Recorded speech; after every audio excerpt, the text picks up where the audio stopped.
First time in a long time, but back like I never left. Taking each day as it comes, you know me, I don't read ahead. Watch me burn down everything, BDE on the TV set. When I'm in control on the road, you can never really know what's up next.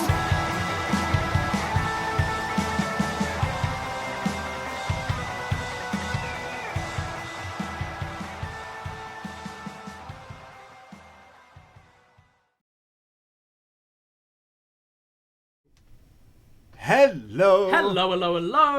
Braden Herrington here with Davie Portman for upNXT. PostWrestling.com, Apple Podcasts, Spotify, Stitcher, wherever you get your podcasts, and of course, live. Twitch.tv/upNXT podcast. Yes, every Wednesday night we watch NXT. We're your NXT friends. And we'll always be your NXT friends. Yes, my friends. We were negative Nancy's last week because we were hot off a War Games, a hot War Games show, you might say, and I felt like it didn't kick into gear, and we were called out. We were meanies. We got a lot of kind of comments and criticism. Yeah. I feel personally I stand by what we said. Yes. Look, we've got no problem with the talent in NXT. We've got no problem with the direction. It wasn't creative for me. And it was just a bad promo kicking off the show. And it sets the tone. That opening segment sets the tone for the rest of the show. And that's why I say this, because I bring it up right away, is because this week felt like maybe someone listened to us. I think so, because you started with a hot tag, and it was awesome. And it kept me in a better mood for the whole show. Yeah, definitely. The thing is, it's sure, like, Kyle making fun of the British accent's funny, but we're talking about this is your main event, like, scene. Yeah. And I'm thinking kind of that video package everyone goes to is Rock Austin My Way. Yeah. And can you imagine that video package is just, oh, well, you haven't been around for 6 months. Oh, well, oh, do. Like mocking the guy. Can you imagine, like, no, I want good dialogue. I want good acting. I want good wrestling. Yeah. And that's what was lacking for me last week. I agree and 100%. I stand by what I said. We still love NXT. We loved War Games. We loved Halloween Havoc. We love this show. We are your NXT friends. Yeah. But what do they say? Opinions are like arseholes, right? Everyone's got them, and a lot of shit comes out. Just my whatever. opinion, man. Yeah. I know that we were kind of negative because it did not feel like the right direction. Something creatively wasn't there, and I know some people agreed with us as well. Like the sizzle was there. The steak is always here. The wrestlers, the talent are awesome, but the sizzle, something around the way things are just maybe creative, the writing or something. And it seems like tonight was a really good show just off the bat. I know that we were griping last week. I feel as well we judge NXT based on a scale of NXT. We don't base it judged on how other shows are. People are like, well, if it could be worse, it could be Raw. Sure, it could be Raw. But we're comparing it to the NXT shows of the past that we've loved. Yeah. Like, the way I see it, my football team could be 4th in the division, but if we were first the last 3 or 4 years, 4th is still great. 4th in a top league out of however many teams, it's a good position to be, but I want to be first. Right. That's how I want NXT to be. It used to be top. It used to be the best wrestling show out there, and I still want it to be that. And I think this week was definitely a step in the right direction. Yeah, and I think so. I'm not Nancy today. You're a I'm positive Portman. Positive Portman, yeah. Positive Portman. That's what we want to hear. I know, and the Twitch room are pointing out that my team is very much 15th in the division. I know, I'm using an example. But I feel like I'm a soccer expert. I watched a little bit of this Ted Lasso show. Yes. And I know everything there is about English football. I'm just going to call football. I am Canadian. We call it soccer here too, but come on, it's football. And I felt like much of an expert. And I know that I don't know, I watched some of it on Apple TV, and so much of the football stuff, I'm like, now I feel like I can join in on conversations in group chats that I have no interest about. Yeah, I've heard really good things about Jason that Sudeikis show. is really funny. Actually, the Geek-Centric podcast was one of the shows that recommended it. And we just put out our show with Geek-Centric Kev on Scott Pilgrim on the Patreon. Yeah. So definitely one I want to check out at some point. We did a Scott Pilgrim versus the World, which is crazy, review on the Patreon this week on an episode of Up Yours where we talk about that movie, and I didn't realize it was a polarizing movie. No, me neither. So we talk about that, and it's interesting because they film it all around where we live. So that is pretty awesome. We're going to be doing a movie next week for Christmas, Black Christmas, the OG horror movie, also filmed right around here. So we're just filming all these, reviewing all the movies that are filmed in Toronto, it seems. But one of the ones that we're doing this week on the Patreon, $5 a month gets you access to all these shows. North American tier gets you all the good stuff, I'd say, including our review from the 6 of Krampus. Krampus, yes. Wow. We go into old folklore, urban legends, all of this thing. You better not. Tony cry. Collette, Adam Scott. Hey guys, spoilers. This is a great Christmas movie. Honestly, go ahead and watch this. It's so much fun. And yeah, check it out before you listen to our review, because I really think if you're into your silly Christmas films, with a twist of horror, twist folklore, of small soldiers, mythology, whatever. go and stuff. watch it. Yeah, so I get to talk about Phil Hartman just even more, which I can always do. We actually recorded that today, and that was one of our most fun we've had on a show for sure. Talking about Christmas and all these Christmas movies and stuff, meeting horror in a little weird way. So that is another show we have up there. Obviously AEW, the whole Kenny Omega on Impact. You did a free show with Andrew Thompson. You lent your hand out again. The bridge is not burned. It's still okay right now. Yeah. We've been getting really good feedback for those Impact reviews. So if you're someone, it seems like some people are like really kind of missing Impact podcasts and stuff. So if you're one of those people, definitely check it out. It's on both our feed and the Post Wrestling feed, but download it from our feed. And give us a good review. Give us all the likes, all the stuff. It helps us in all the little ways. We'll be taking a little break over Christmas because I think they're doing best of shows, but we're going to try and maintain that for the near future while this AEW Impact relationship is going on.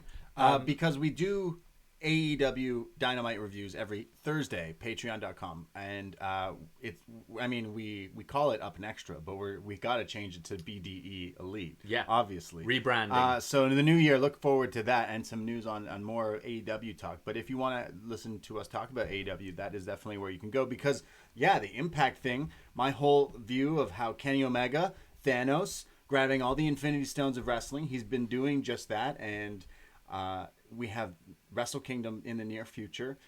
Kota Ibushi could walk away, the IWGP World Champion, and hold it for a year for my end game. Until a relationship comes. It's all a work, bro. I want my end game of Kenny versus Kota Ibushi, and then phase 2, if you want to call it that, would be Hangman. So there's something, I don't know. I like this story. I like what Kenny Omega has done. They're like, hey, everyone wants AEW to have that open door thing with, well, I guess not everyone, with New Japan. But then it didn't really happen. So they go, hey, why don't we just do it with companies here? So they do some talent exchanges with MLW, and then they do some stuff with Impact now. And it's gotten Impact the most eyes it's gotten in for however long.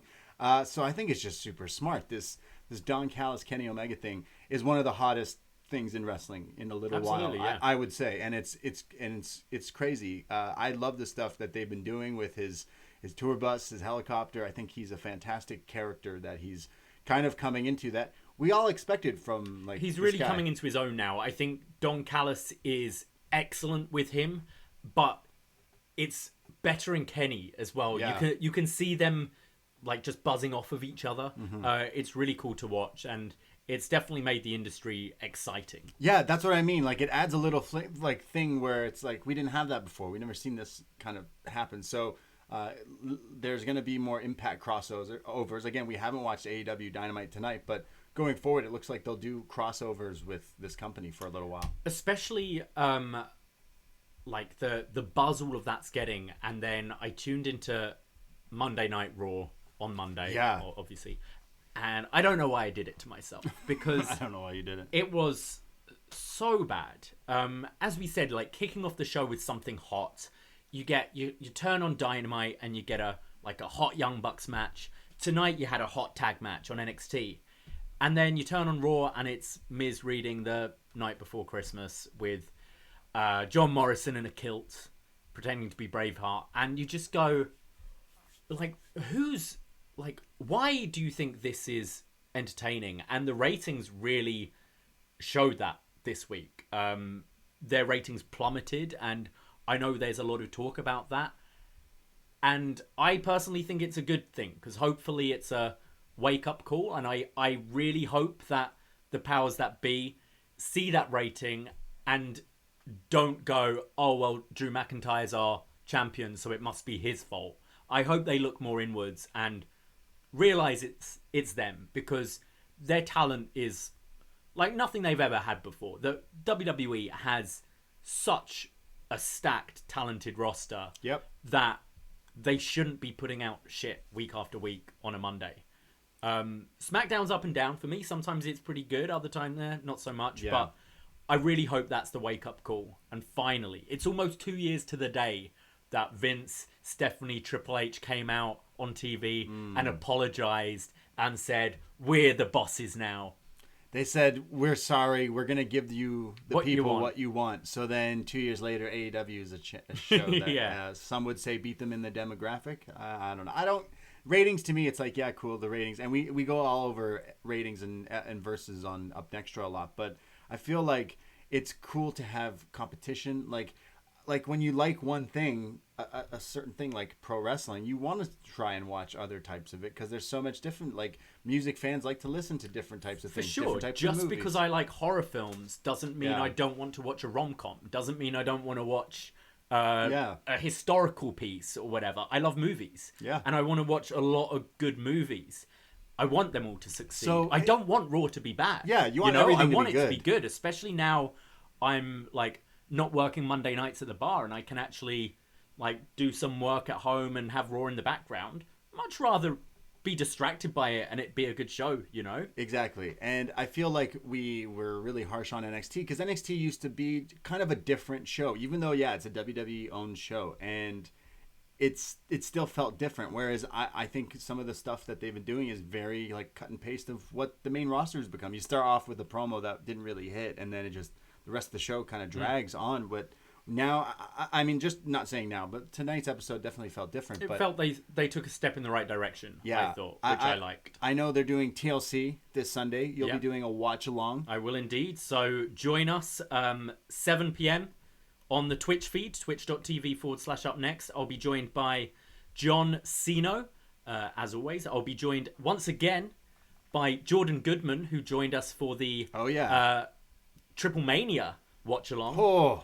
And world champion Rob McDonald will be joining us. So that's to look forward to this Sunday. Yeah, we did a watch-along with your friend Hogan Bay, and Jordan joined us, and then we watched Triplemania, which we do not know much about AAA wrestling, and that was one of the most fun watch-alongs ever. Oh, yeah.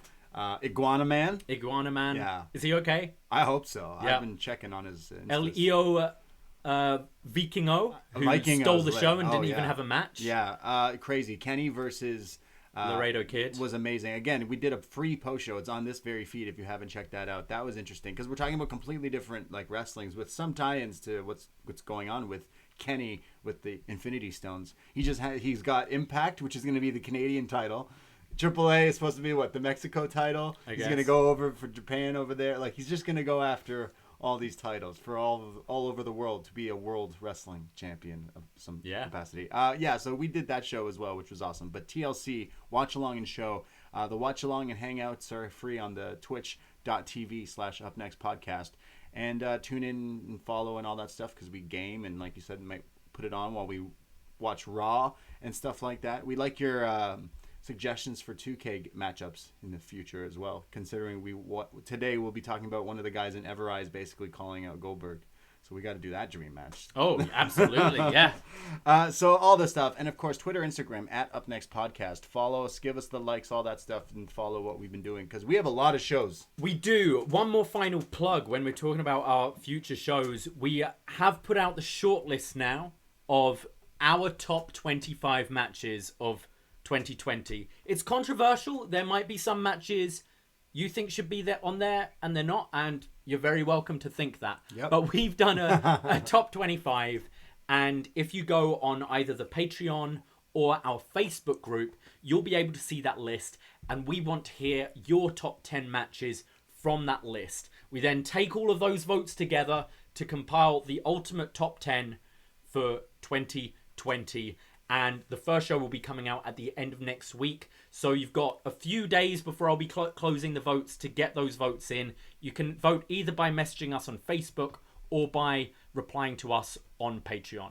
So patreon.com/upnext, upNXT podcast on Facebook. So we have so much stuff going on. Obviously, the end of the year coming to an end. We're going to be having Best Match Ever Part 1, where we talk about 10 to 5 from that list, like you said, when it finalizes for later next 10 to week. 6. Sorry, 10 to 6. Yes, maths. Quick maths. And then in January, early January, is Part 2 of that, where we'll be talking 5 to 1 of the top matches of 2020. But because you're listening to Up Next, you like free stuff. Well, best end of the year coming, best and worst of NXT will be dropping in a few weeks. So listen. It'll be, the Wednesday 30th, because we'll be going live. We'll do kind of a slightly different show that night. We'll be running down that week's NXT. Yeah. But kind of instead of this usual kind of news and banter we start off with, we're going to go right into our awards, best and worst of NXT 2020. And we'll be doing that show live as well. So all the stuff, patreon.com/upnext. Only $5 gets you access to all the shows and every show we've been doing the past year. We should have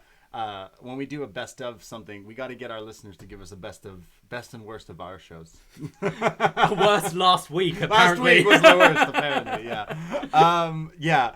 So all the stuff, all the wrestling, all the movie reviews, all that stuff coming free feed on the Patreon feed. We love podcasting. We're stuck inside. We're boring. We're waiting this out for the Pfizer. Yeah. Hey, I finally got my health card. You have a health card? I've been here almost 5 Wow. years, and I finally pulled my finger out and decided I should get my health card. Wow. Yeah. Free healthcare in Canada. So I now get free health care Yeah! in Canada. Woo! Canada. Vaccinate me! Vaccination for a vacation. Yeah. Holiday vacation. Did you happen to see that guy who at the Tyson fight, the Paul guy, Jake Paul, who punched out a 36-year-old other sports player? Yeah, guy? Nate Robinson, yeah. Yeah. So he cuts a promo online calling out Connor McGregor, offering $50 million for a fight. It's totally out of the pages of pro wrestling. This guy in his car, cigar, talking shit. But I feel like the Connor McGregor thing is he hasn't responded. He's offered him $50 million or something like that, right? Yeah. It's very pro wrestling because look at the way Connor McGregor and Money Mayweather, how they booked their fight. That was pro wrestling. Yeah. So it's just interesting. I don't think McGregor would do it for $50 million. I think McGregor would be yo, put up 100 and 100 each, and the winner take all kind of thing. But he's contracted to UFC, right? I believe so. He is fighting soon. Yeah. So yeah. Well, he also called Dana White a few not so nice words, and then asked. I think he should come into the UFC. Should be like CM Punk, special celebrity. That's what boxing has become. The Mike Tyson quote unquote fight wasn't really a fight, but it's a pay-per-view kind of spectacle. And we're all stuck inside these days. Everyone wants these pay-per-views. Just have everyone fight. Yeah. What was that? There was that kind of claymation comedy. Celebrity Deathmatch. Celebrity Deathmatch. Yeah, just have it for real now. That would be great because that's what AEW is going to do. What, Shaq and Cody? Okay, well it doesn't sound that good. I don't care about a YouTuber. The other Paul. Logan Paul has got a fight with Mayweather now. That's confirmed. Yeah, so what's going on? But I mean, realistically, he's going to get murdered. Fuck these guys. But it's basically going, hey, do you want to make a fuck ton of money and just get murdered on TV? If that's what it's going to be. I mean, yeah. If it was quick, if one blow knocks me out, I might. Yeah. If it's a good paycheck. I don't know. Someone went to you, do you want $100 million to get knocked out in 2 seconds on TV? Be like, yeah, all right. Not by Mike Tyson. I'll be a meme for a month and then... If it's by Mike Tyson, you might die. Yeah, true. I like my face. I know we're podcasters, but as people see on Twitch, we have okay faces. We're pretty handsome men. This is the moneymaker, as wrestlers would always say. It's just interesting because it's pro wrestling, obviously trying to sell fights and things like that. I think he's a bit of a dick. This guy. They're all dicks. Yeah, okay. Let's face it. Yeah. Conor McGregor isn't. How did you babyface Conor McGregor? How did that happen? How did you do that? I don't know. It's weird. I wouldn't say he's yeah, babyface I know, to but me. like, still, now people are gonna be like, "Fuck yeah, Conor McGregor, to kick his ass." So he did, and essentially, good stuff. That boxing UFC world. I guess we should talk about this week's NXT. Yeah, let's do it. NXT from December 16th, 2020, CWC, and we're starting off with a match. That's right. They heard us complain about starting off with kind of a weird promo. It's a hot match, a hot tag, if you will. Leon Ruff and KUSHIDA versus The Way, Johnny Gargano and Austin Theory. I love that Gargano's managed to get that Star Wars reference as his faction's name. Yeah. This is The Way. Yeah, they just jacked it from The Mandalorian. Yeah. Which has been crazy. And look for Mando review coming sometime Christmas, possibly. Possibly. Yeah. So The Way, start this off. Gargano, KUSHIDA, the story of this, KUSHIDA joined Leon Ruff last week, kind of being like, I'll be your partner. Yes. I can help you. So that's what's happening tonight. And Leon Ruff and Gargano are going at it, and he hits a running head scissors for a near fall on Johnny. Johnny keeps stopping him from tagging in KUSHIDA. What we all want to see is Johnny and Kushi tie it up, but it's not happening. And he's tagging in and out with Theory. Kushi finally gets like this hot run where he's beating everyone up and goes for this like to help clear the outside so Ruff can do this spot where Ruff in the ring runs and does this double jump up to the top rope. We saw him do this at War Games and then jump off the top rope to the outside to everyone. But mid-jump on one of the ropes, Leon Ruff slips and just falls to the outside. Was very unfortunate, and I don't think they replayed this at all. You had the ref check on him right away. He seemed luckily fine. I've not heard any news kind of post-show. Hear how he is, but he continued the rest of the match. Yeah, so it's basically the refs. Okay. Like he checks on him and he's like, yeah, I'm okay. So they continue on, but it was an unfortunate slip up there. But yeah, kind of scary. At least he's okay because it could have went not so good. So he gets in the ring, but gains control of Theory with a spike DDT. There's then Theory and Johnny who come back with like a missile drop kick that Theory does when he rolls into the ring. And then Johnny's missile spear, which they're calling it that now. The missile spear. Slingshot spear, missile spear. Yeah, I guess it's still a missile. Yeah. We go to commercial, but when we come back, there's Theory in control who's tagging in Johnny. But then finally, it's KUSHIDA who gets tagged in. He's coming in, wrecking shit. Does his hip toss cartwheel drop kick. He starts stomping Johnny, but Theory breaks it up. There's running shoulder breaker separator to Austin Theory. The hoverboard's locked. Ruff then tags back in, which I'm like, well, you were just getting your ass kicked for the whole match, and then you just tag back out. Probably not the right call here. So Ruff's in. He gets like a double drop kick to Johnny with KUSHIDA, but it's Theory in the ring with Ruff who hits this torture rack bomb for a 2 count. There's double super kicks to Ruff, but KUSHIDA flies out of the screen to break up this near fall, which was great.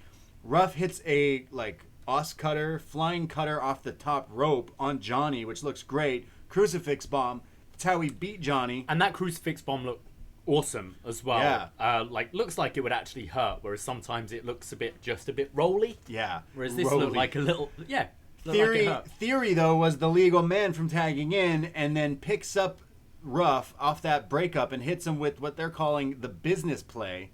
No, this is the way. This is the way? This is the way. Sorry. Yeah. This is the way. I heard business play, which I was like, I don't understand why you would name it that. But this is the way, which is this like, he called it ataxia before. It's like this inverted, I don't even know how you would describe it, like half Nelson hook where you rotate the guy and hit a flatliner. It's kind of similar to the bitter end, a bit of a different setup. Yeah. It looks really cool. Yeah, it looks cool, and especially on a guy like Ruff, who's way bigger. And Theory pins Ruff. This is the way wins. That's how you start a show. I really enjoyed that. Just start with a hot tag match. When this was announced last week, I kind of licked my lips because I'm now getting the tease of KUSHIDA and Johnny Gargano. And I thought they very smartly didn't give you too much of it. You had a little bit of an exchange between the two, which looked great, but kind of just whet your appetite wanting to see more of that. I'm pretty sure that's the direction they're going to go. Just thought it was great, high-paced action. Kushida, what I love about him, he's obviously not the biggest guy in the world, and he does a lot of high flying, but so much high flying often just looks floaty acrobatics. Everything he does has such like speed and aggression to it. Just that breaking up of the pin even look deadly, whereas so often it's just, oh, I'm just gonna touch you to break the pin. I think he's fantastic, and I think him and Gargano are gonna be great together. Kushida's tweeted, I like that you seem to have a bit of an Austin Theory, Leon Ruff feud going on as well now, which I thought they worked together really well. I thoroughly enjoyed this opener. I hate to relate to AEW, but you know how like Brian Cage has Ricky Starks and like people have little alliances and things like that. I like that. So now that Gargano can move on to the Kushida feud, because it seems like Kushida wants that, and it's obviously what they're going to. I believe New Year's Evil will have that match, because next week they've announced it's a Johnny Gargano Christmas, a very Gargano Christmas. Unfortunately, Johnny Gargano couldn't get into the Christmas story thing AEW's doing, so they're doing a Gargano Christmas next week. So we'll be talking all about that. But I think Kushida Johnny is the match they do at New Year's Evil. I would think so, unless you have another. It would be nice to see Gargano actually retain the title once, maybe. Yeah, so maybe break the curse on New Year's Evil. Yeah, maybe you could prolong that and do it at Takeover. Assuming they'll do a takeover around the time of the match Rumble. gets thrown out. No, So it doesn't count, and then they got to prolong it. Yeah, that's what's gonna happen. You could have him defend against someone else, and then Kushida will be the big match. But you could also put it on New Year's Evil. I think that'll be a good route for the North American title. But yeah, I think starting with this hot match. Look, Leon Ruff early in this match got like botches, but completely saves himself and steps it up like completely, like you forgot Things about happen. it. Yeah, think about it. In a real fight, people fall over, people miss a punch. Like a real fight's never going to be perfect, so neither should a wrestling match. I and thought if you he slip, saved you it. slip. He was great the rest of the match. Yeah, he was fantastic. I think he's been great in this little story he's had here. But yeah, and they need someone to take the fall here, and it was him. But I thought this was a great way to start the show. I think Johnny Gargano is one of the best wrestlers, and even in positions like this, it shows like here. But yeah, Kushida, Johnny, book it, please. Give it to me, please. This is the way. We have Dexter Lumis on one of the perches. All the lights are dimmed like to a bluish hue, and we hear his music in the background, and he's drawing. He's doing his caricatures of something, and it's like, what is he doing? Oh, I don't know. What's he drawing? And we'll get back to that later. Yeah, I think we'll talk about it all in one go later, I think. We have a video for Toni Storm, who says that Rhea Ripley is here because of me. I'm the reason. I got her to this position. And last time we tied it up, that was a different Toni Storm. Now I'm a different person, and I don't care about you. I'm going to beat you and move on. So, yeah. Pretty generic, but just building up the main event for tonight, so I was kind of okay with it. So Yui is backstage. Yeah, I agree. It wasn't bad. It didn't sell me on the match particularly, but it was there. It's like, yeah, they have history with the NXT UK and the women's title over there. Undisputed Era sparring backstage. We have Kyle, who's like going at it with Roddy a little bit. Like, you know, they're always the boys, the gang, the lads. They're getting at it, but he's like preparing with his Kyle O'Reilly, Mohawk Kyle, Faux Hawk Kyle. And then we see Pete Dunne with his crew preparing for their match because it's a number one contenders match. Pete Dunne versus Kyle O'Reilly later tonight. This was kind of cool to see them with their unit. No Pat McAfee. I guess he's dipped completely. He's selling his injuries, I guess. His neck still hurts. He's not a wrestler. We have a Progressive commercial for Legado del Fantasma. I don't know if that was Progressive Flow. Is Flow still a thing? You don't know Progressive Flow? I've heard of it on commercials, but no. Damn, always go with the flow. Progressive has a commercial telling us Legado del Fantasma is good, and you're in good hands. Yeah. Or something like that. Wait, that's State Farm. They look cool. Yeah. I don't know what was going on. We have Shotzi Blackheart, who's with Mackenzie backstage. And she says, look, I'm damn proud of my team at War Games. Yeah, we lost, but we gave them a beating that they barely survived. And Candice wants to call herself a ring general or Mrs. War Games. She has that trophy that she stole from a Little League banquet, clearly. Sorry, imported. Well, War Games is over, and our war isn't. She says, I broke your arm, so I don't even feel bad about it. Fuck you. You broke my tank, I break your arm. Yeah, exactly. An arm for a tank. And I broke your arm, I'm going to break your best friend tonight because she has to face Indy Hartwell. I think Shotzi's such a natural. She's such a good promo, I think. And it doesn't sound scripted even when she's saying kind of weird stuff like taking care of business and all that kind of stuff. It sounds like it's coming from her. It sounds like words she would use. I think her delivery's great. I think she's incredibly likable.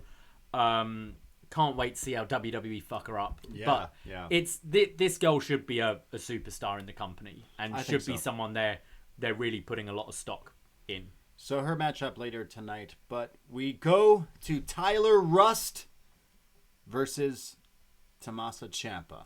So Rust, new name, who dis. He's kind of on Thatcher's side, but he's also got ties now with Malcolm, who isn't out ringside with him. But Tyler Rust versus Ciampa here. Ciampa, before the match, sets a chair up ringside and puts a Thatcher t-shirt over it. Basically, like, come out. This is for you, essentially. So we've seen Ciampa sitting ringside for Thatcher's matches and vice versa. So he's like, come on. So Ciampa and Rust go at it with some like chain style wrestling, some shoot style wrestling, lots of the grapples. Thatcher does eventually come down. He's like, all right, you want me to sit here? So he's standing around. And then when Ciampa and Rust kind of brawl to the outside, is it Rust who accidentally hits Thatcher? Yeah, Ciampa kind of moves out the way and Rust kicks Thatcher in the face. So the refs are like, hey, Thatcher, get the hell out of here. So he's like, oh, the guy called me out. All right, fine. So Thatcher gets sent to the back. Rust on the apron does this like arm twist to Ciampa, which looks like it hurts. They go to commercial. When we come back, Ciampa regains control and hits this like stomps to the face here. Rust comes back with like a cravat into like a driver, so kind of like the Miz does, or like the party foul, if you remember. It was similar to the party foul. It had a bit more of a twist to it. It looked way cooler than when Adam Rose did it. Yeah. He's then hitting some sort of Rings of Saturn type leg submission here. Both guys are like countering each other's moves. It's kind of a scrapper. They're throwing bows and it's getting pretty like heavy hitting. Ciampa does like this rope hung Charlie horse and then a flying knee to the head. Hits the Willow's bell with Rust between the ropes, hits it, and pins him. Ciampa beats Rust. It's over.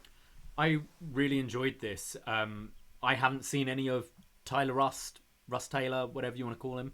Haven't seen much of his stuff, any of his stuff before, as far as I'm aware. And I can see why they've put him with Thatcher, because he has a very similar style. Like, this was a kind of similar style match to Ciampa had with Thatcher at the TakeOver recently. I thought this was really good. Thought gave him a great showing. Furthers that feud between Ciampa and Thatcher. Gets another win under Ciampa's belt. Just a really good, technical, heavy-hitting match. I'll say they go to commercial after the break, but there was a during the break thing with Malcolm Bivens coming out being like, you're a star, pick yourself up, let's go, come on. So I think he might be leaving Thatcher's camp, and more so with just Malcolm. So, well, Thatcher keeps on saying, "Look, he's got nothing to do with me. Yeah. Like, I don't know why he's coming out. He's nothing to do with me." Yeah. I'm glad we got Malcolm Bivens back on TV, and it seems like they're putting some steam behind Taylor. Yeah, a little bit. He did a nice show. Yeah, sorry. Yeah, Rust. He had a good showing here. Ciampa's like a hard hitting kind of guy, and it's cool. I feel like Rust has this like Tom Cruise Last Samurai haircut going on though. Like a ponytail. I was getting kind of I don't know what was going on. Just sort of random soldier in Gondor in Lord of the Rings, that kind of vibe. Yeah. I think if this guy can, it's totally Lord of the Rings hair. I don't want to sound like a Vince. Yeah. But if this guy can like beef up a bit as well, right? I think he could go a long way. Yeah, I just feel like his hair looked a little. His hair looked a little. I don't know. Do you see that Tom Cruise video today? Oh yeah. There's another guy cutting a promo. What are your thoughts on that? I don't know. It sucks because, like, you never know when you're being recorded and stuff. But like, you're the one saying all these things, and he's known for freaking out and stuff. I am completely Yeah, with Tom Cruise. yeah, I agree. Like, I've had so many directors freak out over unnecessary stuff. Things like, you're breaking these rules. Like, he's kind of saying, look, we shouldn't be... Sorry, if this is a tangent, but for those of you who don't know, a recording got leaked today of Tom Cruise freaking out at some crew members because they were breaking COVID protocols. And he was basically saying, like, I don't want an apology. If I see any of you do it again, you two are fired.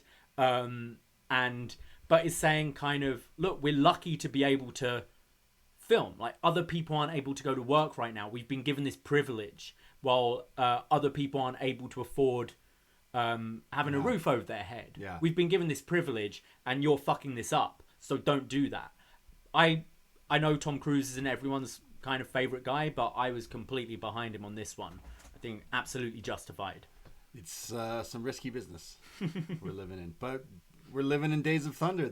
So it's I don't like. I haven't caught up on all those Mission Impossible movies, but like he made some good movies back in the day. I think he's a great actor. Rain Man I think was he's lit. really good. Yeah. We'll look back, sort of in. I think he's one of the last true kind of like classic movie stars we have. Sure. I don't think we have many now. We have Tom Hanks. I mean, Tom versus Tom, but we got. But Tom Cruise, I don't know. Tom Hanks is too much of an everyday guy. Like, I feel like I could sit in a pub and have a chat with. Well, I mean, I can't sit in any pub, but you know what I mean. I feel like I could sit down with Tom Hanks. He's just a normal dude, whereas Tom Cruise, I don't know. There's something otherworldly about him. Yeah, otherworldly is the right way to describe Tom Cruise. Best match ever, Tom Cruise. But yeah, basically, you're right. Wrestlers, like, hey, if that promo last week had a bit of this Tom Cruise fire, might not have been so down on the show. Just saying, maybe wrestlers could learn from Tom Cruise. Absolutely. Just like how to the intensity, right? You remind me of like Ultimate Warrior or someone going off and Macho Man when he's hyped. Yeah. Very interesting. What's the best Tom Cruise movie? Is it in one of these Mission Impossibles? What would it be? Top Gun, I guess. Top Gun. You got Rain Man. He's great in. Really good. I think he's really good in the Mission Impossible films. I didn't check out that. What's the You Had Me at Hello? No, you complete me. What's the Jerry Maguire. There's so many good Tom Cruise films. Yeah, Jerry Maguire is pretty lit, actually. Show me the money. Yeah, wow, good. Tom Cruise versus Tom Hanks, though. That's where your movie... I think Tom Hanks has some better movies. I want Tom Hanks to be my best friend. Yeah, but Tom Cruise was more the action, like, with the glasses and stuff, yeah. Oh, Eyes Wide Shut as well, as the Twitch room is saying. Yeah, Vanilla Sky, fantastic Magnolia. Film. Yeah, Tom Cruise was killing it. Once we finish the Batman reviews. Oh, God. Why wasn't Tom Cruise ever Batman? He'd be a interesting Joker or Riddler. Realistically, any villain he'd be pretty great at. Oh, Tropic Thunder as well. Oh, yeah. He steals that film. Yeah. I mean, it's him and Robert Downey, but Tom Cruise's dance to, was it Flow Rider? Is that what he's dancing to? I think so. Fuck. Yeah. I love... Apple Bottom Jeans. Oh, that's a good song. Is that Flow Rider? Yeah, it is. Okay. Old school Flow Rider. I know my shit. Wow. We know our Tom Hanks and we know our Pitbull. I'm a wrestling fan. Of course I know my Flow Rider. I think Tom Cruise watches wrestling. If he had to do a film about wrestling, he'd probably watch every match there ever was. Jack Nicholson and learn to be a wrestler and do a double moon. Tom Hanks. Because he's Tom Cruise. Tom Cruise. Fuck. Tom Cruise has definitely done like quadruple moons out of helicopters and jets and stuff in these scenes for these movies. Like Mission Impossible ones. It's Nelly, apparently. Oh, it's Nelly. You didn't correct me? For what song, though? Apple Bottom Jeans. That's... Low. Shorty Got Low. What's that? That's Flow Rider. I'm right. Okay. Yeah, come on. All right. Don't ever get out of here. Nelly's good, too. NXT? Yeah, should we stop talking about Tom Cruise and Flow Rider? We have a video package for a team that have recently rejoined NXT, the Grizzled Young Veterans. And we have a little insert video promo for them. And it's Zach Gibson who says, "One thing in life is important, and that's momentum. No other team on the planet had better momentum going into 2020 than us. We beat Undisputed Era. We've done so much, but a lot has changed. And the more things change, the more they stay the same. We're still the best, and we're going to prove to soon be recognized as NXT's number one. I think this was a good idea to just reestablish them. We've seen them the last couple of weeks, but I think to any new fans or I think people would have forgotten about these guys because they only kind of showed up from NXT UK very briefly before the whole lockdown happened back in March. It put over again how good Zach Gibson is on the mic and just reestablished them. I thought this was needed. Yeah, I feel like they should be the next champions and push. I feel like they're good wrestlers. They could push as a good, pretty proper team. I love Zach Gibson on the mic, but I think both of them as a team in the ring deliver some pretty fun stuff. And I believe the networks just put on like the best of their matches from Progress. Yeah, I saw that. Like that. It looks interesting. So more grizzled young vets coming soon.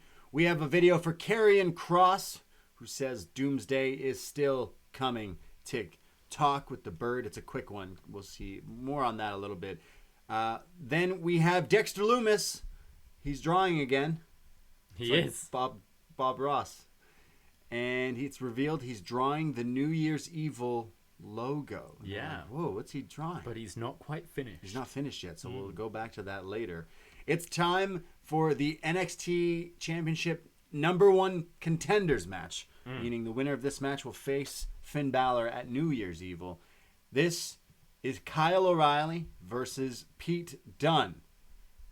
And we see right off the bat here with the entrances from Undisputed Era who come out, but no Bobby here. But he's still injured, right? Yeah, so Kyle O'Reilly comes out with Roddy and Adam Cole. Adam Cole does his Adam Cole baby thing in Kyle's entrance. I'm like, come on, it's his It's match. weird, but it would also be really weird if he didn't do it. Be like, Adam, and just be like, Kyle, fuck, just O'Reilly. I don't know. Just Kyle the way he's O'Reilly, stealing his fire in the littlest of things. Maybe I'm looking into it. So Kyle and Pete square off, stand up face to face, staring each other in the face. But then all these tag teams come out, meaning Oni and Birch are here for Pete, but then Drake Maverick and Killian Dane attack them, and then Fandango and Tyler Breeze just like everyone's coming out here causing havoc. Do you maybe see Roddy and Cole tagging for a little bit now? Wow. We've kind of had every other combination there is going. I see that maybe to give Kyle his spotlight. You might see them move into a bit of a tag team role for a little bit. Sure. I mean, people would be like, yo, Adam Cole should be like the guy in the promotion, but yeah. He's had his time. I think he's just waiting for, like, you can heat up Adam Cole whenever you need to. I think it's good that they're putting the spotlight on Kyle right now. Me too, 100%. Kyle versus Pete. Of course, after staring each other down here, they just start to duke it out. There's like crazy submissions from these two guys throughout the whole thing. There's like a half surfboard, half straight jacket, like bending back STF submission hold from Pete Dunne. Just crazy. Chain wrestling. I mentioned some shoot wrestling earlier. This was some shoot, like trying to make it look like they're actually grappling and great. They're fighting on the outside. They both break in the 9 count. Back in, kicks, strikes. There's picture in picture, and it's submission Pete here, who's just locking in, grinding down on Kyle. When we come back, Kyle blocks the bitter end, but then gets hit with the X-Plex. There's armbar from Pete Dunne, and while he's got Kyle in this, Pete's just like grinding his fist into Kyle's ear to make that hurt even more. Apparently, Pete Dunne not only hates arms and fingers, but ears too. Watch out, ears. Pete does his moonsault to the feet, but then runs into a knee. There's Kyle, who's hitting him with like butterfly suplexes and then throws him again on the third one, like face first. There's a top rope regalplex that is teased here. You think he's going for a regalplex, but it's blocked. Again, Pete lands on his feet. Kyle then gets stomped like upside down here, which is nasty. Dunn hits what I'm calling almost like a Liger bomb at one point. Just crazy. The action is nonstop back and forth. There's Dunn, who looks like he's going for a Gotch-style pile driver, but that's blocked. There's cross arm breakers, ankle locks, Kimuras. There is some crazy chain wrestling here. Kyle eventually hits a brain buster. The mouth guard comes into play because it's knocked out of Pete's mouth, and Kyle doesn't care because he does hit the regalplex. He stomps on Dunn's hand first as he's reaching, so it's now Kyle attacking the fingers. This spot is nuts. And the Regalplex just looks deadly. Like, obviously, the little nod to William Regal, the GM, but Kyle with this Regalplex is nuts. It's like a bridging trap, kind of back suplex, but beautiful. Pete sells it like death and kicks out at a 2.9. There's then crazy transitions with submissions, triangles. Pete breaks the fingers. They're going shoot style. More finger breaking. They're then on the like apron, and it looks like Pete Dunne's going for the bitter end on the apron. But Kyle counters that with like a DDT brainbuster type move to the outside, cleaning house of Pete Dunne. He's just knocked out. He drags him into the ring while Pete is draped over the ropes, like almost leaning into the ring. Kyle O'Reilly hits him with this flying knee to the back of the head, back of the neck, laying out Dunne, and Kyle O'Reilly pins Pete Dunne to be the #1 contender. Wow. This was a cracking match. Holy. We saw these two have a great ladder match. I think their part of the War Games match was probably the most interesting for me. These two have really good chemistry and work quite a similar style. Kyle has a bit more of the kind of MMA stuff to his offense, but the submissions are great. I loved that bit where they kept on going back and forth with, I think it was Kyle trying to apply the triangle, and then Dunn was rolling over into the finger snap and back and forth. Thought that was great. This went 3 segments and really held my attention. I could watch these guys wrestle again and again, but I feel it did the perfect thing in really giving Kyle a solid match and a solid win going ahead for the rematch against Finn. I thought it did a great job in building him up. And you've now had him win War Games, him take out Bálor, even though he lost the match, but took out Bálor for a short amount of time. And now this match here, I think they're doing a good job with Kyle. Kyle O'Reilly is amazing. Kyle is a machine. Shout out Pete Dunne too. He did a great job. This was a fantastic, and it takes 2 to tango. But yeah, the way that we kind of want to see Kyle O'Reilly get elevated to this next level is putting on bangers like this on TV. He used to do this. Watching him in Red Dragon and all the stuff in Ring of Honor, they used to put out these taped shows, and they were killing it like most of the time. And these live shows, they were killing it. But to see him do like a single stuff in WWE programming here, this is what I want, and this is what I love. I didn't like the way the lack of creativity last week, where they just kind of throw things at the wall. It seemed a bit messy. I felt you could justify this match because Pete had a victory over Kyle in the ladder match. And Kyle didn't pin Pete in War Games, so I felt this match kind of did what they needed sense. to do was Kyle comes out saying, I won War Games, I want Finn Bálor, and then Pete comes out and says, hey, I beat you in that ladder match. They didn't do that. Exactly. They didn't do that. Completely right. Instead, he mocked his accent, and Priest was there for no reason. What? So this match totally, made that, I guess, okay, because this was an awesome match. One of the best TV matches this year, I'd say. I really like this match. I think Kyle O'Reilly is absolute money. I like this, I don't want to just say everyone's got a smash mouth style, but like the submission, MMA, the striking, and everything. It looks so real. It looks real. And good. Like both these guys, how they work looks real. Yeah. I do prefer Kyle. I think he's more of an all-rounder, but Pete Dunne played his part as well. Absolutely. This was like me and you, a Brit and a Canadian. Although you're a Canadian for now. Health card. Yeah. Health card. Yeah. So you were cheering for the Canadian. You're gonna pick up all the diseases now. No, just stop. So I can get free healthcare. No, you're on Tinder again. Please don't. I'm not. I took it off. It's getting me depressed.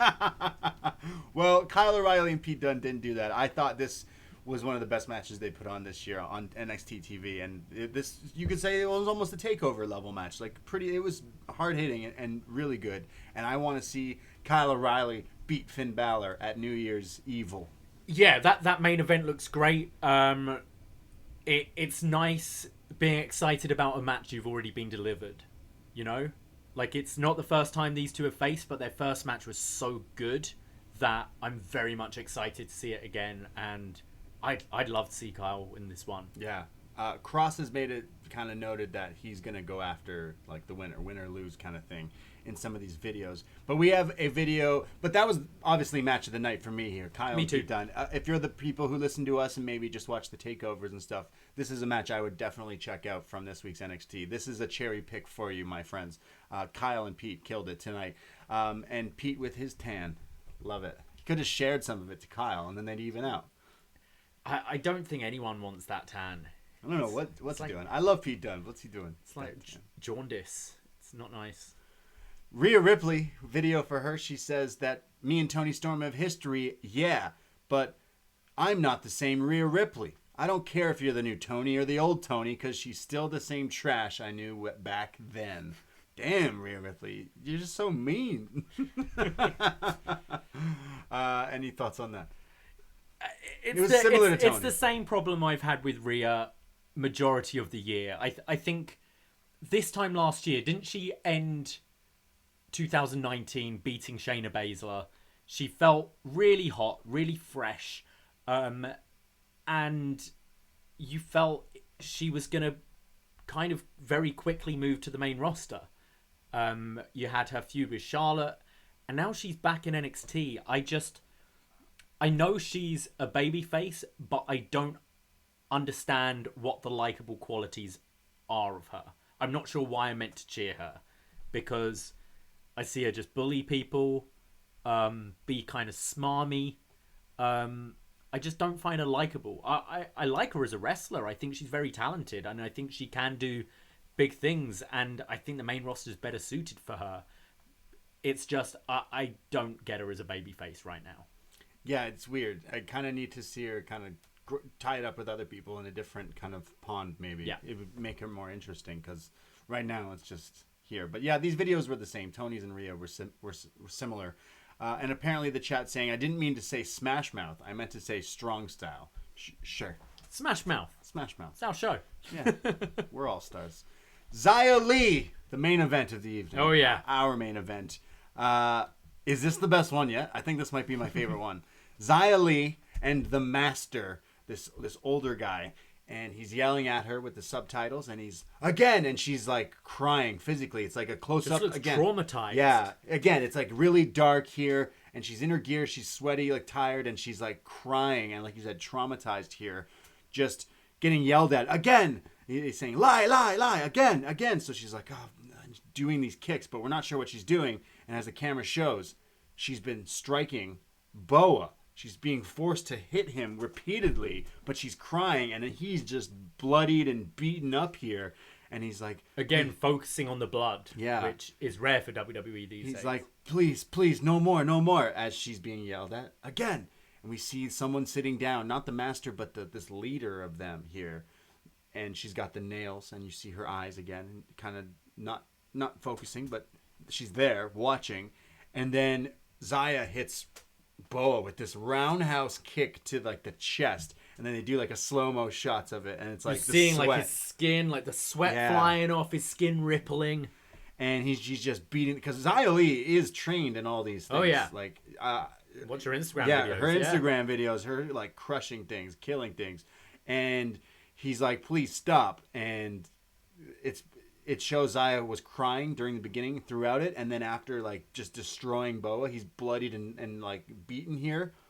She's now, the tone of her face has changed, and Xia Li kind of smiles like she enjoyed it. She's becoming this killer, this monster, as it fades to it cuts to the Master and her like evil like eye, and she's got some sort of makeup over it, and then it cuts away and it ends. Hey, I can't wait to see this movie. When's it out? When's this movie coming out? This action. This film looks great. Yeah, the kung fu, like, I don't know what training. Like, it's got all the aspects of every classic. Like, you got the way it's in like a different language here, with the old guy talking to Xia Li, like yelling at her with the subtitles and stuff. But then it's got the way there's certain cuts that are like diagonal, almost like I don't want to say Kill Bill style, but almost like the way it showed her eye, the evil woman's eye, which we assume is Karen Kwan. But the way this is shot is an actual movie type shot. So. I know John and Wei have said it before about having credits on a wrestling show. Yeah. Whoever put this together, like, should get some credit for this, because I thought this looked great. Like, consider some of the shitty cinematic matches we've seen this year being produced. I thought this had like proper film quality. Xia Li, like, if she ever wants to leave wrestling and be an actor, she shows she can do it. Action movies, definitely. Yeah, but like her, like I completely bought her pain and her emotion and everything. I think she's fantastic. This is captivating. I still don't really know where it's going. Like, how are we gonna take this? Like, this is really cool. I think it's really cool. I'm really invested. But how are we gonna take this and make it work in a wrestling ring for a match? Assuming this is Karen Kwan, how is this character going to move forward to a wrestling ring? But right now, I think these are so well produced, so well performed, and just really different and really cool. We're going to have a network special of just this movie. Sure. Right? NXT, just no wrestling, just a 2-hour movie of Xia Li and Boa. The training here of Xia Li. Absolutely. Can you imagine, like, that? I don't care, like, what your thoughts are with... I mean, I do care. But, like, I think that would be such a bold move. NXT, just for 1 week, does a 2-hour subtitled movie. Love it. Yeah, sign me up. I'm down for this. No, I'm all for that stuff. It's given me... I've watched some crazy... I'm all about, like, the Japanese or Korean kind of horror movies and stuff. We did a review of Parasite last year. Like, we're into some of the foreign movies and stuff. And this seems like it's taking from certain movies and kind of the way it's presented here. I know a few weeks ago we said that we think obviously some of the people behind this, I think Jeremy Borash is definitely behind, maybe, I don't know, but he's doing some of those types of videos for NXT and WWE, so I mean, I kind of feel you've built Xia up enough where you could have the title at New Year's Evil and afterwards Xia Li just comes out and hits a roundhouse kick to Io and just knocks her out. Yeah, exactly. You know, I think even though she's someone we've seen in that, we joke, the Xia Li role of just like these low mid-card feuds, I think these packages have done such a great job for her. And I think I would buy her after all this training, just hitting a KO blow to a top performer in NXT. Be like, no, you've got to take this woman seriously now. Yeah, I think it's great. I'm all for it. Yeah. As I see, Sino says she should be called the Xia Lethal Weapon. Love it. That's what she's going to become. Poor Boa getting beat up here. Wow. But poor Boa's going to be a killer too? And like, I'm pretty sure like she was just kicking him and they were filming it and putting it in slow-mo. Just kick him. So it's alright, I'm tensing. Yeah, just kick him once. We'll get all the shots of it so we don't have to miss it. Yeah. Just do it. This was fun. This storyline is like silly, but it's growing towards something. It's gaining, I think, a lot of I mean, me and you are high on this, but our listeners as well replied to us talking about this angle. So I haven't heard much negative towards it so far. Interesting to see where it goes. Hopefully it can kind of live up to this hype. I hope so. What happens. But I like Xia Li coming in and kicking. And then maybe Karen's like her manager or something. Bo is involved. A unit there. There's different ways you can go with it. Indy Hartwell comes out with Candice LeRae, Johnny Gargano, The Way. And Indy's going up against Shotzi Blackheart, who comes out in her new tank, the War Machine. And Beth mentions TCB that's like on the tank. And it's obviously taking care of business. But I didn't know that it like had such a throwback to Elvis, because that was his like mantra. I didn't realize that's something that he kind of came up with or started, because I think he called like his backing band, a section in his band, that, and TCB, like, I'm always taking care of business, baby. So I love the fact that maybe she's gonna kind of, I know she's got it like tattooed on her hands or something. So yeah, pushing with that is pretty awesome. I think it's cool, and it looks cool on the tank. So takeover, you have a Elvis impersonator sing Shotzi to the ring. Is that what you're wanting? What song would Shotzi come out to? Suspicious Minds. That's not a real wrestling. If Elvis, out of all the Elvis songs, I feel like a little less conversation, a little more action. But it's used for soccer years ago. Sorry, football years ago. So I mean, but that's obviously, yeah, all shook up. I don't know. All Shotzi'd up. Yeah. Shotzi versus Indy. Indy on the attack early on. She hates all the Garganos, all the Hartwells, all the LeRaes, all the Theories. She hates all of you in the way because you guys beat her at War Games and broke her tank. Shotzi works the arm of Indy And it's like Candice, it's like a shot at Candice here because she's like, look, I'm breaking your friend's arm too, and like attacking Indy's arm in front of Candice, kind of taunting her there. Shotzi hits the cannonball into the corner, and then she's like beating up on Indy, but Candice gets on the apron and has the trophy.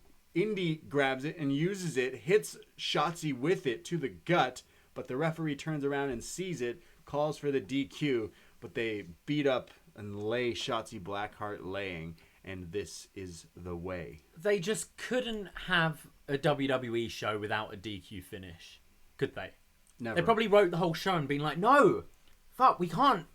We've got to protect Indy Hartwell. We can't have Indy Hartwell lose. Fuck. Like, this was a mess. This was the low point of the show for me. Just looked sloppy. I wasn't really into the match beforehand, and then these DQs are just getting out of hand. Every week on every show, there's these DQs and distraction finishes. And you watch Survivor Series. You have Roman Reigns, Drew McIntyre, your two top guys. Drew McIntyre, who they spent a whole year building up and making a top guy and a franchise player. Roman Reigns, who's got this new character that they're rolling with. They're clashing very shortly after Drew's just retained the championship. And they give us a winner. But God forbid we have a winner between Shotzi Blackheart and Indy Hartwell. Come on. I think it's to set up Shotzi versus Indy in some sort of... Don't book this match. Yeah. Have Indy attack Shotzi after Shotzi beats some other jobber, you know? Like, it's just... We don't say that word here, David. Well, this jobber didn't even exist. Just don't book the match. Yeah. If you're not going to give it to us. It wasn't much of a match. Like, they had some spots in and out, but realistically, I recapped it short because it was pretty short, and it ended with this finish. I think maybe just because I'm watching more, like I've been watching SmackDown and Raw recently as well, and it's just every show. I like definitive winners and losers in my wrestling. I don't mind. If you can have Shotzi lose here and want a rematch and win that one. It's lazy, and that's where I get annoyed. I agree. We have the video, another kind of quick one. Karrion Kross, he says he's going to become champ. So yeah, the winner of Kyle O'Reilly and Kyle O'Reilly and Finn Bálor at New Year's Evil, which the graphic shows up for this match. Looks awesome because I didn't mention after the match when Kyle O'Reilly won, he was staring and the graphic popped up and he's kind of like, fuck yeah, I'm going to beat this guy. I'm going to break his jaw again. So Kross is saying, I'm going to become champion. Doesn't matter who you are, TikTok. We also get a video for Bronson Reed. Remember him? Yeah. He's kind of disappeared for a little while. It's like a video. I think they rehired that guy who does their raps for them. I want to say Isaiah something. I'm blanking on his name. I don't think Wrestle and Flow? Yeah, sorry. Isaiah Scott is Isaiah Swerve Scott. Yeah, he also does these rap videos on Twitter as well that are fantastic as well. I want to send him some beats.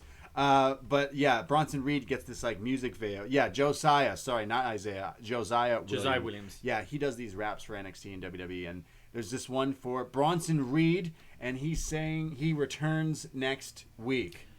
I think this is good. We've now with like the return of Balor, return of Kross, and now Bronson, we've got a few more fresh toys we can play with in NXT.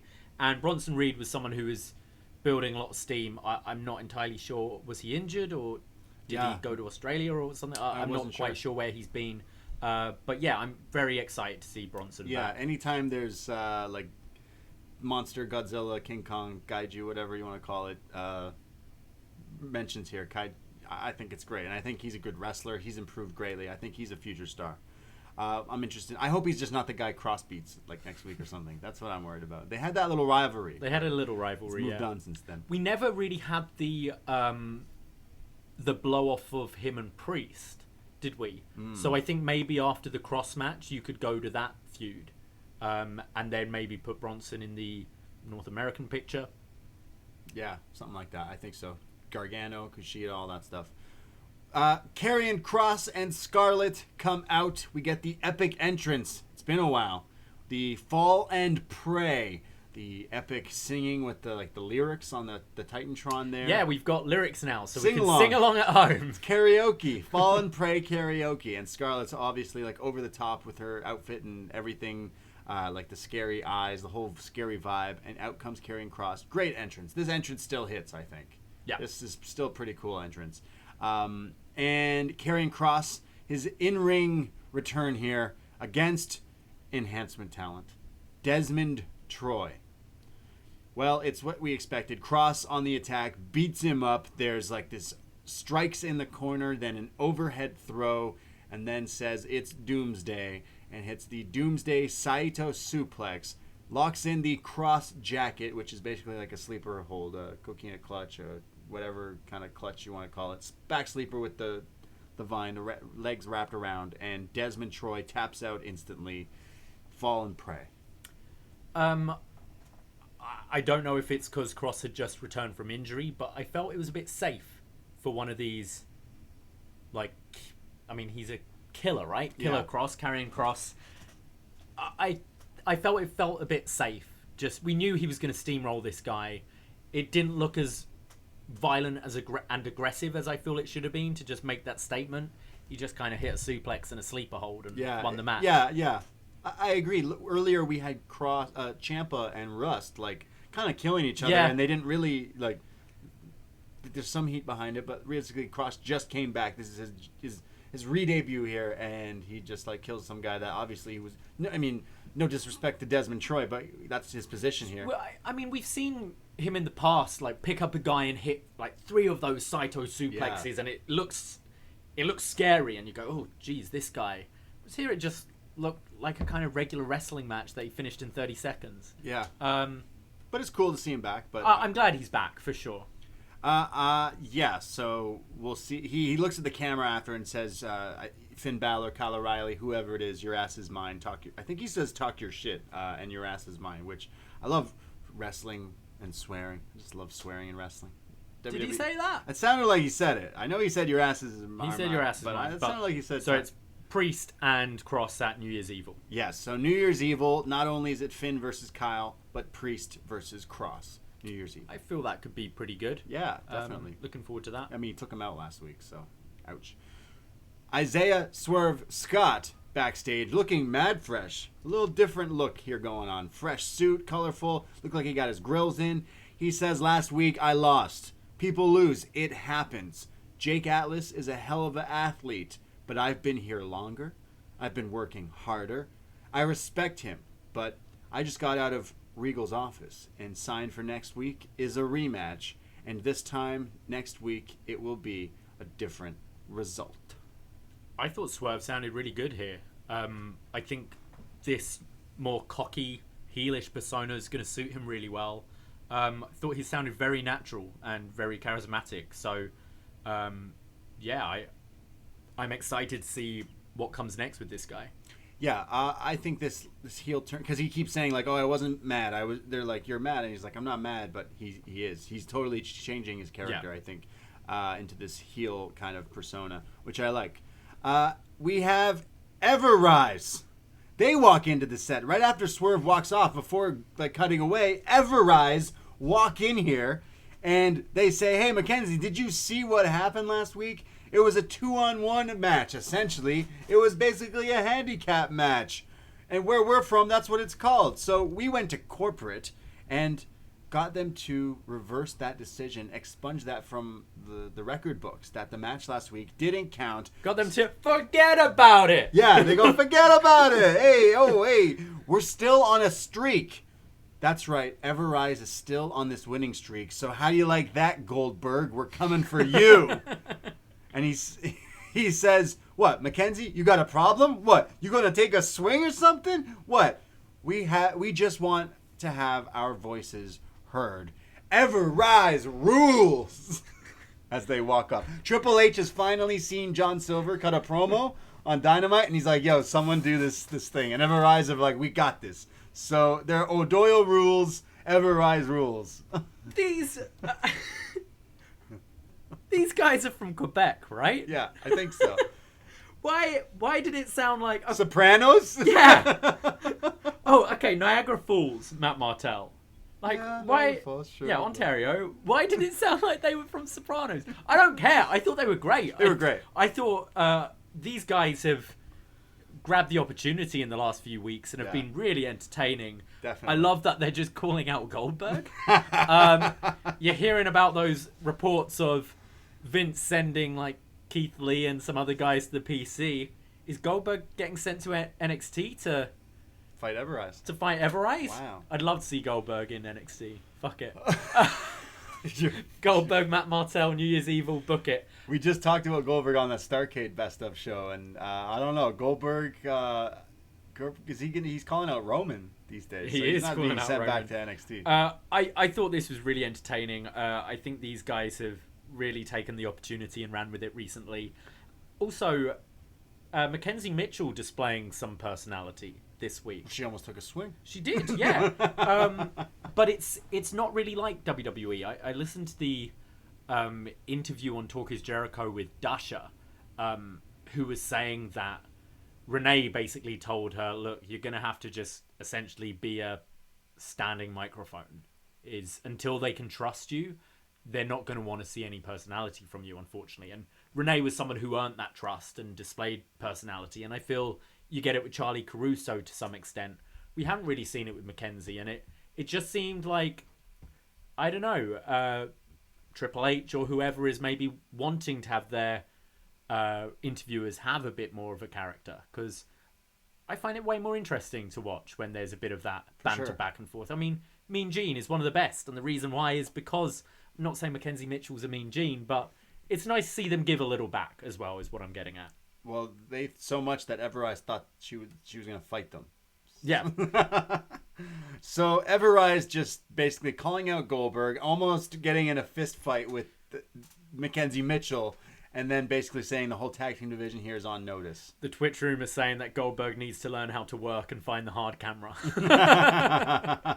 Everrise can do that. Yeah, that's right. Isn't Goldberg your favorite ever wrestler in the WWE? Greatest ever wrestler in the WWE, yeah. So, I mean, Goldberg. are you excited? Did you see the videos of the vaccinations being brought in with the Goldberg theme over it? I have not, but I can picture it in my head. You thought I was going to say, have you seen the Goldberg doc, didn't you? Yes. I just saw the Kevin Nash bit. Yeah, me too. Kevin Nash has grown on me in the last year. Oh, because you can laugh at it now. Time is removed. You can laugh at what Kevin Nash has done to wrestling. Yeah, exactly. Shout out Kevin Nash and shout out Goldberg. Dexter Lumis is still fucking drawing, and this time his picture is finished, and it says, New Year's Evil host Dexter Lumis. Yeah, and Wade Barrett with the great call of the night. What? He's the host? He doesn't talk. He hasn't said a word. He doesn't speak. He hasn't ever said a word. I think it could be quite funny. There's an element of Dexter Lumis's character I enjoy. I'm not particularly into his wrestling, but I'm kind of okay. It's New Year's Evil. They're doing another sort of spooky theme. I'm kind of okay with Dexter Lumis just hosting by staring into a camera. Staring. Andrew and I were saying on our Impact review yesterday about how we enjoy Johnny Swinger for being used briefly. We find him very funny. Just don't want to see him wrestle. Kind of feel sort of that way with Dexter Lumis. Yeah. But yeah, curious choice. I think it could be entertaining. Yeah, we'll see what he does. It's going to be him not talking and maybe getting in beef with setting up another feud for him or something. Hopefully it's not Grimes. Again, stretching that out way too long. No, please no. Yeah. So, a little video for Finn Bálor, who's like, Kyle, you broke my jaw and you still lost in 3 weeks. We'll see in a rematch. And they kind of advertise the two main matches again, Kyle and Finn and Priest and Cross. And then another announcement of the Very Gargano Christmas, which actually shows up in the next match, our main event. Now, obviously, you'd think Kyle O'Reilly, Pete Dunne, #1 contenders would be your main event. I'm kind of wondering why, because our main event right now going to this, Toni Storm and Rhea Ripley, not knocking because NXT does in fact have the best women's division. I think that's exactly why.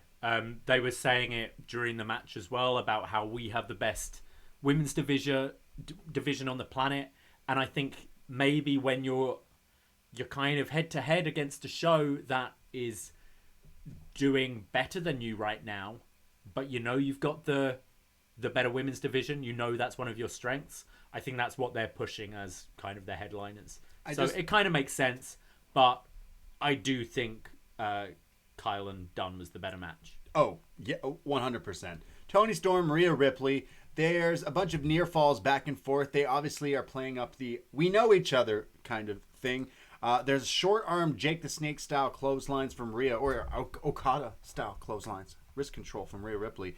Back from commercial break, Toni is working down on Rhea now, but Rhea comes back with the cravat and knee strikes to the head, the basement drop kick. Toni comes back with a headbutt, knocking each other both laid out here. When they get up, a bunch of transitions, but Rhea locks in the prism trap submission hold. Toni keeps trying to get out of it, which she eventually does, reaches the ropes, and then hits like a low clothesline into Rhea to the bottom rope, and then picks up Rhea Ripley for a German suplex with a bridge for a 2 count. Ripley comes back with her like electric chair facebuster thing into the corner, but then it's Raquel Gonzalez who kind of steps in here, kind of getting involved, gets thrown off the side of the apron, almost like thrown away from Rhea. But then as Rhea's got some control here, the referee is distracted. Sorry, it's not... Rhea bumps into Toni, who knocks her into the outside. Yeah. So then Raquel picks up Rhea and throws her like into the post, and then it allows Toni to hit this like running knee to Rhea Ripley. Picks up Ripley for the Tyler Driver, or the Tyler Driver. I guess it could be called that. The Tiger Driver, or the Storm Zero, the butterfly powerbomb here. And Toni Storm pins Rhea Ripley with the assist from Raquel Gonzalez. This was okay. It didn't blow me away, to be honest.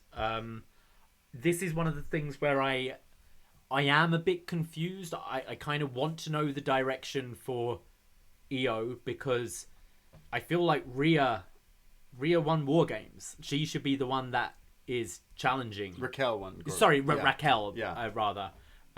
She should be the one challenging. I don't know what this match was kind of for. And with Toni winning, it feels like she's maybe moving more in that direction. It was an okay match. Definitely enjoyed Kyle and Dunn a lot more. It was just serviceable, this one for me.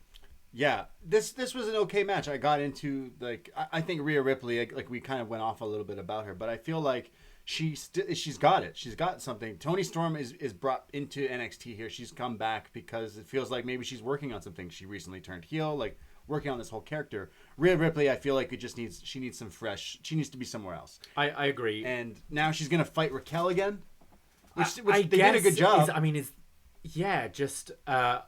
I would have seen maybe. I think Raquel versus Rhea will be a good match, but I'm kind of curious what direction are we going to for EO, and Toni she just doesn't quite click with me. It's just fine. It's just kind of middle of the road for me. Don't think her promo's anything fantastic. I think her look is cool. Like I can see her look like getting her far, but wrestling wise, it just doesn't really blow me away. I like her very look. middle of the road for me. I liked a lot of her stuff that we've watched from her before WWE days, like when she was on the Indies. I feel like she was more hard hitting, different kind of person, and she's come here and kind of WWE-ified her stuff. Maybe toned down a bit. Whereas maybe she seemed more punk rock before. It's like Shotzi fits that character she portrays. She is crazy and out there and balls to the wall. Whereas Toni acts like she is, but she's not.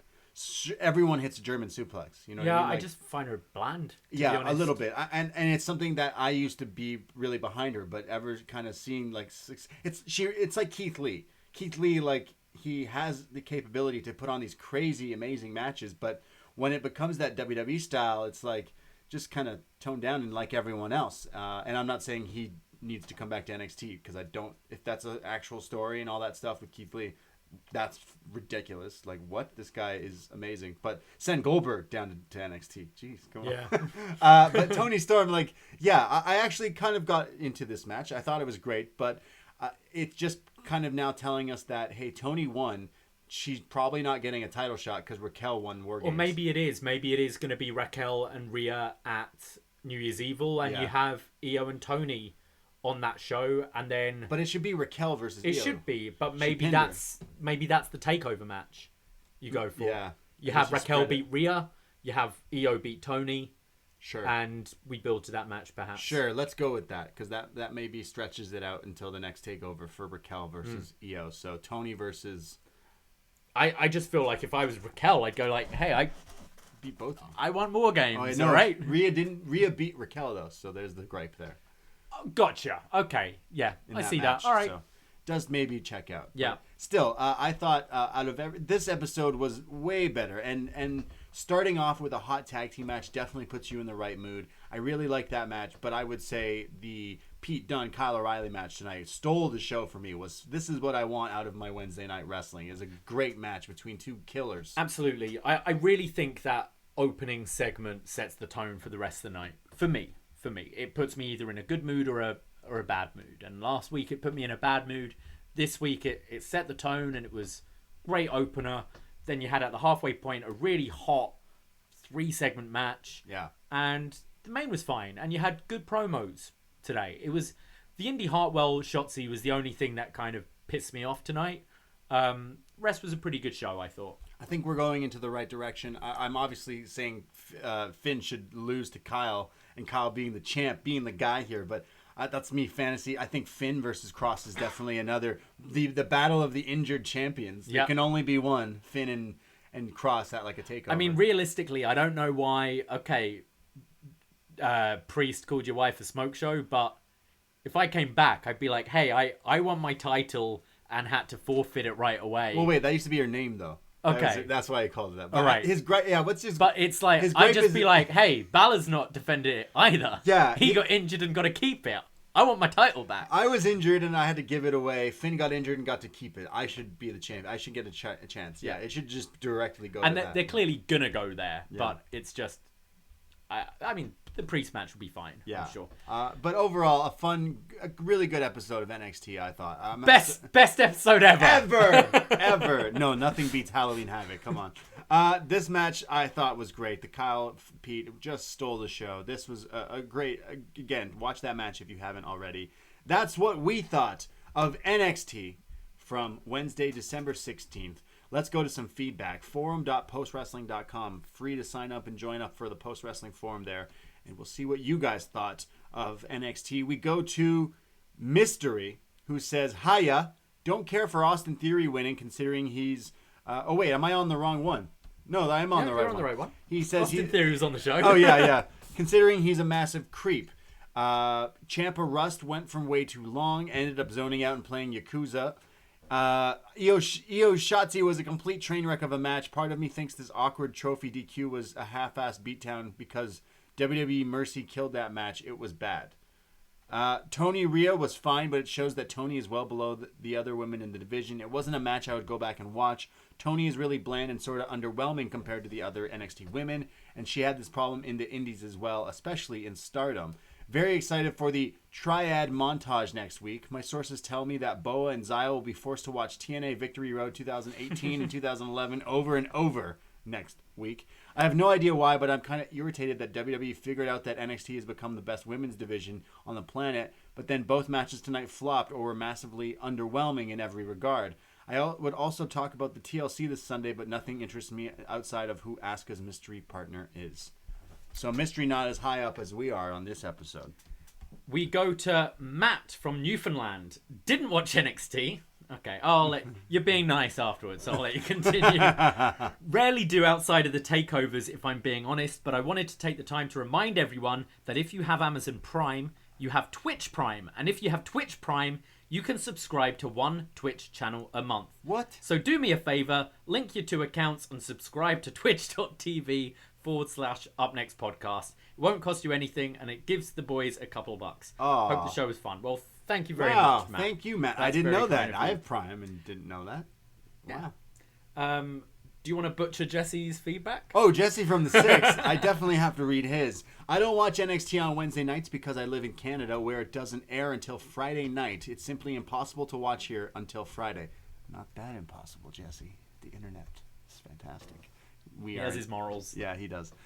He continues. So I can't comment on tonight's show, but I do listen to you lads every week, and I have a question. In recent weeks, you've expressed contrition at sounding too negative on the product. I don't think having to apologize for anything. It's not your job to pump out the tires of NXT, but I do wonder about the cause of NXT struggles. You both talked about the growing WWE-ification of NXT since they debuted on USA and the formulaic nature of their big matches. But I think there's a third cause for the malaise. Malaise? Malaise. Fewer call-ups. We always thought of the call-ups as a problem for NXT, but maybe it was actually helping them stay fresh. NXT has never had to book former champions for extended periods of time. Gargano, Champa, and Kool were all legends. It's really weird to see them underused, miscast, or simply in the mid-card at all. What do you think of this theory? What do you think of the solution? Take care. Oh, I think you're absolutely right.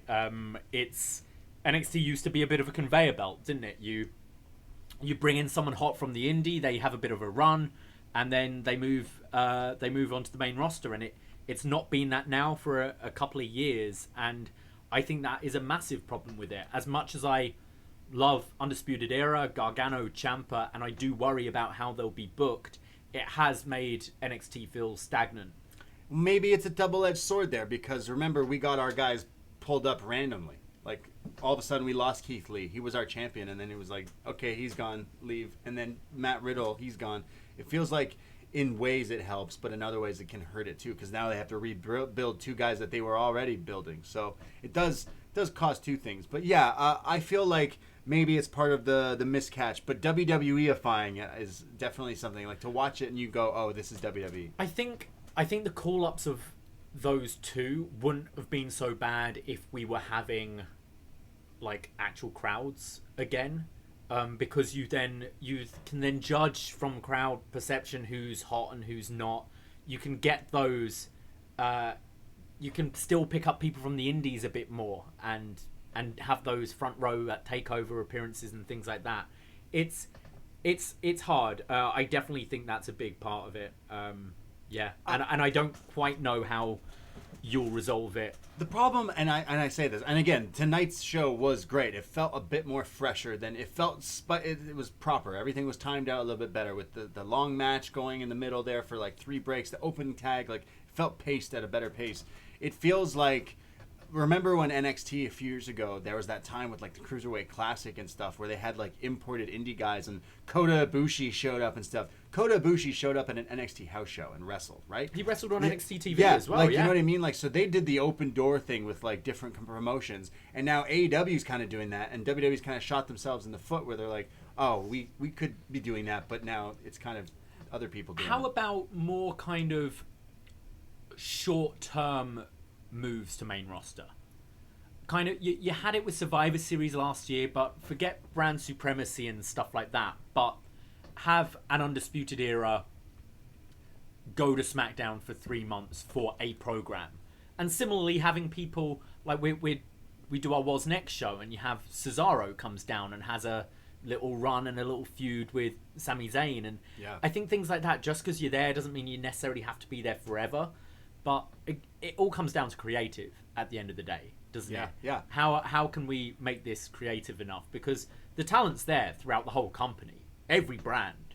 Even 205, NXT UK, like, talent is there. Definitely. It's just kind of how you're using it. For sure. We go to Eric from Michigan. Kyle O'Reilly versus Dunn was fantastic, and that's all that needs to be said. I will move down you read another one. to Frank Sulo. It's Fire Frank. Fire Frank. I really liked the heavier focus on in-ring action tonight. Helped start with a strong tag. Agree on Shotzi. She is a star, even if this match seemed pointless. Xia Boa continues to hold my attention as the weirdest, yet most intriguing angle going. Cross looked like a killer, somewhat, pun intended. The Way were entertaining. Evereye's promo time. What is life? Cool to see Rust get so much focus early on. Reed is coming back. Rhea and Toni was decent and continued the feud with Raquel. And of course, Cool Kyle and Peter Dunne was fire.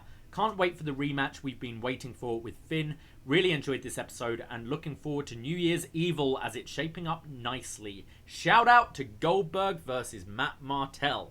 Wow. Matt Martel? Matt Martel. He's the guy from Everrise. He's the guy from Everrise. Not the model. Not that's Rick. Yeah, okay. Or, we go to... Or was it Peter? Peter Smile Yeah. on our Halloween Havoc watch along. Hogan Bays. All right, mates. Watch both shows on double screen. I don't like your kind already. He says, flicking the volume between, and to be honest, I think NXT had the better show. I'm much more interested in The Way now that they have a name and feel like a stable. Gargano Kushida is a great build, but I'd like Gargano to get a few defenses first to build to it.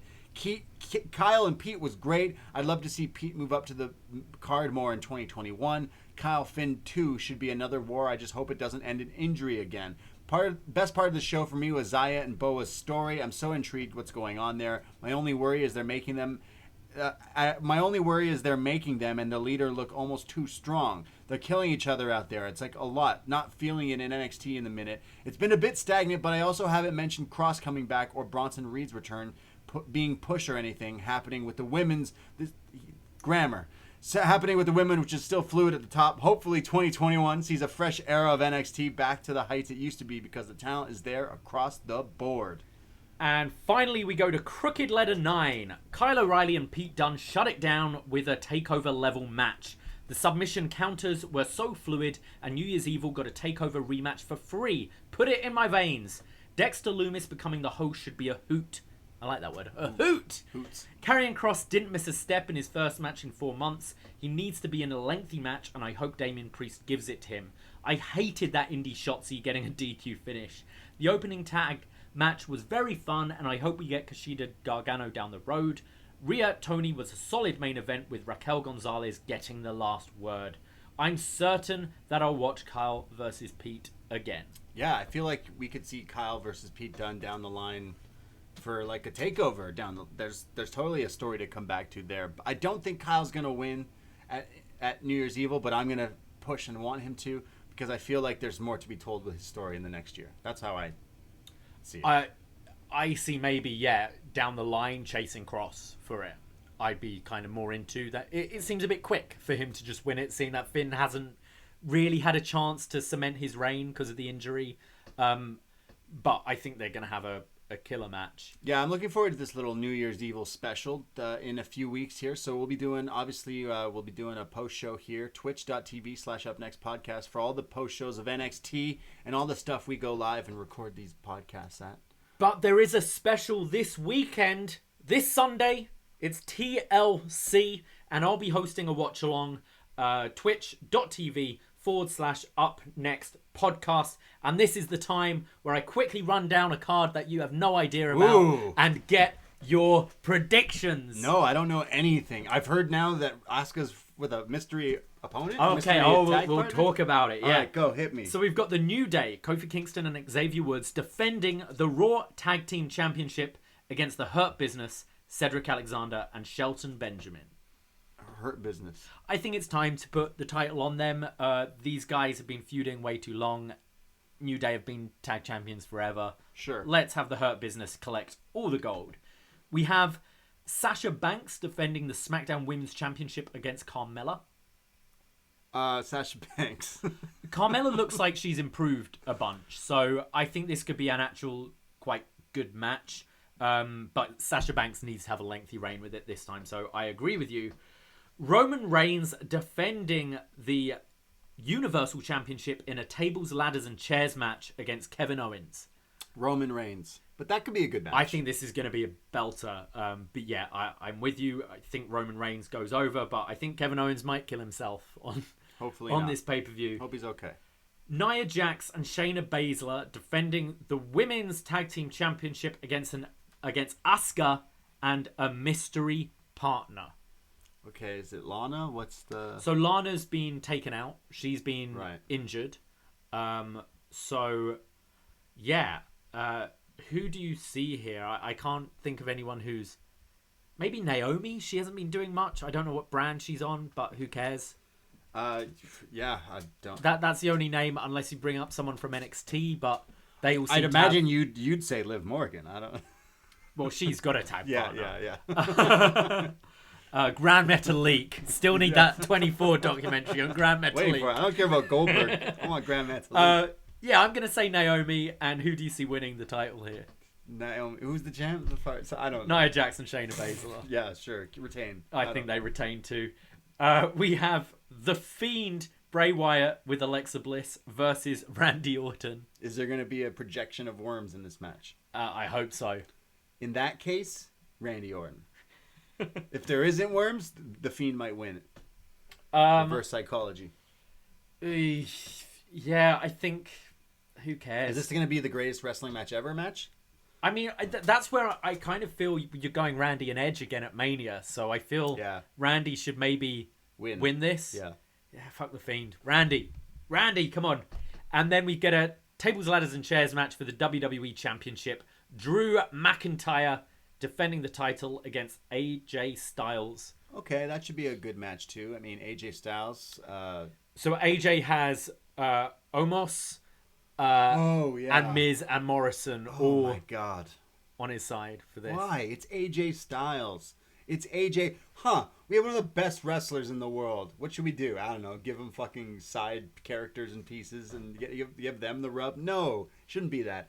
AJ should not be in this weird thing. Just, I want him to win the title. I think he's been entertaining. I think he's good. I think the act's kind of worked. I didn't like him. I loved him in TNA. When I watched TNA, he was this X Division star and he was amazing. Then years go by and he had this Ric Flair heel character, and it's so jarring when it's you're just a good wrestler. I think when AJ's playing a heel, I don't mind him with other people. I know what you mean. He's fantastic.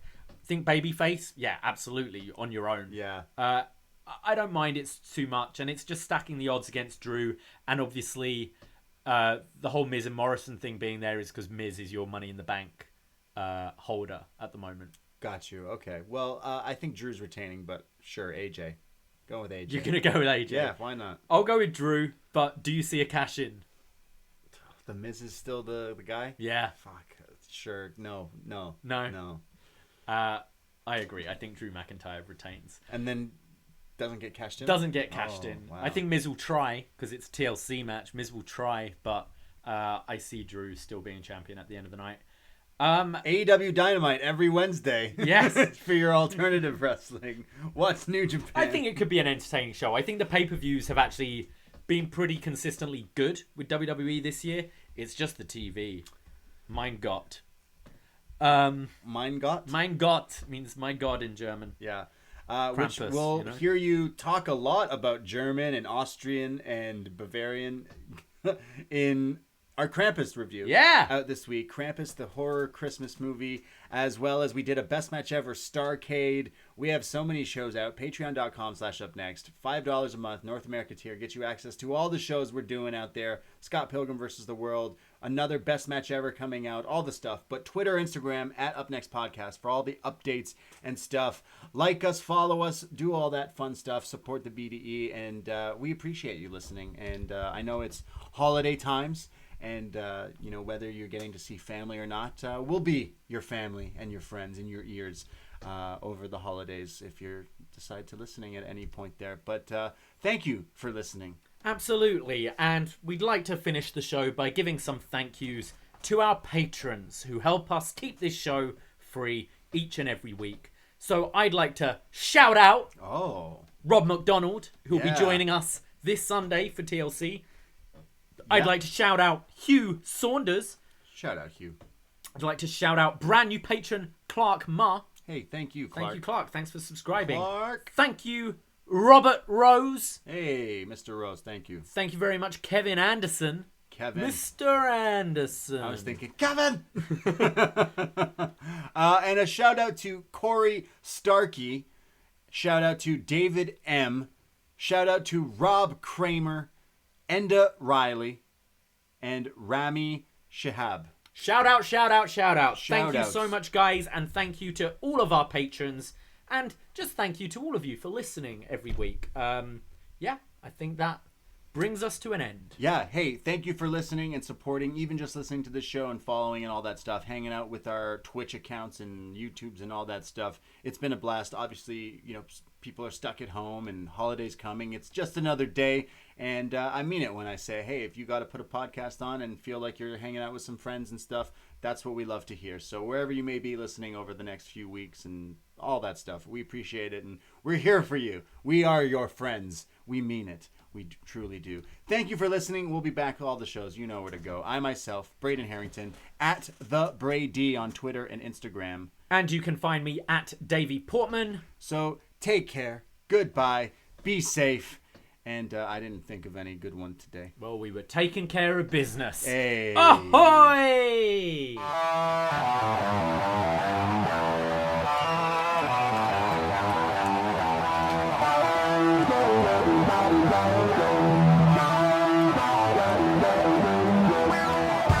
First time in a long time, but back like I never left. Taking each day as it comes, you know me, I don't read ahead. Watch me burn down everything, BDE on the TV set. When I'm in control on the road, you can never really know what's up next.